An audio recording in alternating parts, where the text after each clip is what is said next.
কি দেখছো এটা সামনে? গাজরের হালুয়া, হ্যাঁ ঠিক ধরেছো। শীতকালের সাথে এই মিষ্টির ব্যাপারটা কেমন একটা মধুর যোগাযোগ মনে হয় না?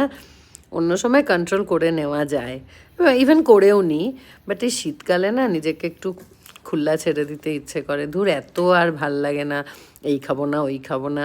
আর তার মধ্যে নলেন গুড়ের মিষ্টি কি বলো বাদ দেওয়া যায়?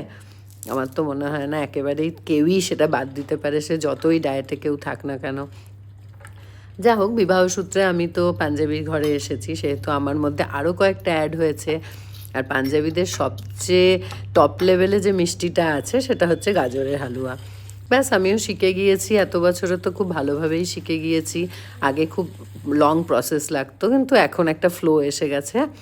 তো যেহেতু করলাম, সেহেতু ভাবলাম একটা ভিডিও ছোট্ট করে বানিয়ে তোমাদের সাথে শেয়ার করে ফেলি, তোমাদের উপকারই হবে। তো কি হলো কি উপকার? যারা করনি করে ফেলো, ট্রাই করে ফেলো, আবার কি দেরি কেন?